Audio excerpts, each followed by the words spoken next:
Alright, Pistons fans, so in today's video, we are going to be looking at some mock drafts by PistonsPower.com.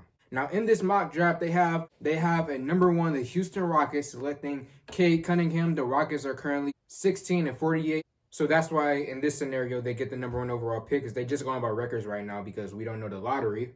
And with the second overall pick, PistonsPower.com has the Pistons selecting Evan Mobley, a power forward / center combination out of USC. And while he was at USC, their record was 15-5, and he's coming to the Pistons, projected to the Pistons, with our record currently being 19-45.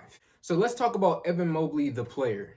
So the biggest thing for me about Evan Mobley is the defense. Okay, so Evan Mobley is a 7 feet tall with a 7'5" wingspan. He's 210 pounds, so he's a little small. But once he grows into his NBA body, because he's 19 years old right now, once he grows into that NBA body, it's going to be insane to see, because 7 feet tall, 7'5" wingspan, and once he really gets the muscle going and the NBA body going, he is going to be really, really great. So in college for USC, if he averaged 3 blocks per game, he can hit the 3 ball when necessary. He's a good rebounder. He's very versatile. Again, with the wingspan, he can guard multiple positions. I feel like he won't have a problem if he gets ever switched onto a small forward in the NBA. He'll be able to keep up with him because he's athletic and he has that wingspan.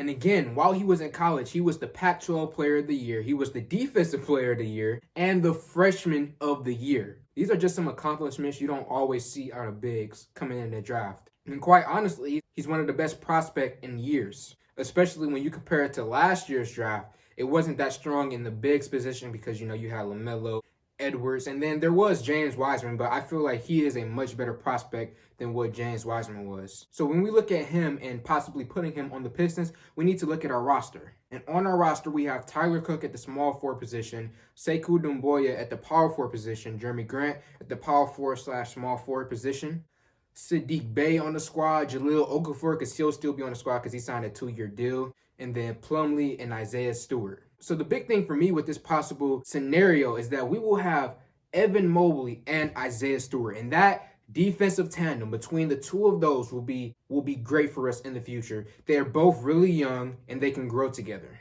If we have Isaiah Stewart at the center and Evan Mobley at the power forward position, we will have one of the top defensive teams in the NBA. Also, with Killian Hayes being a great defensive point guard, we will have one of the best defenses in the entire NBA as they go on throughout their careers if they all stay on the same squad.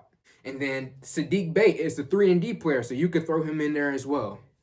And then when you think about us going up against people like Giannis on the Bucks or Bam Adebayo on the Heat or Embiid on the Sixers, when we have guys like Evan Mobley and Isaiah Stewart to guard them, we have far better chances. Now, I'm not saying that we're going to lock them down with these type of players. There's no way you can lock any of those players down. But what can you hope for as a defender when you're going up against a star player? You just only hope to slow them down. And when you have Evan Mobley and Isaiah Stewart at the power forward and center positions, that is great. That's all you can hope for. Those two guys, they will slow down Embiid. They will slow down Adebayo, Pascal Siakam, Giannis. And the last thing that I wanted to mention is that he is, in terms of his athleticism and speed and quickness, he is much better than a previous Pistons big, Andre Drummond, in that sense. He's already in college. He's already more athletic, more quick than Andre Drummond was. So all in all, with this scenario, I will be pretty happy if we ended up getting Evan Mobley with the second overall pick. If we decide to go this route, now if they want to go to the route with Jalen Suggs or Jalen Green, I will be also happy with that, because those are other combinations. You can have Killian and Jalen Green or Killian and Jalen Suggs. There's so many combinations. As long as we get in the top 5, top 4 in this draft, I'm happy, because these guys, these prospects are really, really good. I'll love any possible outcome with this draft. So Pistons fans, let me know how y'all feel in the comment section below. Like this video, comment on this video, share this video. Thank y'all for 1K, and I'm out.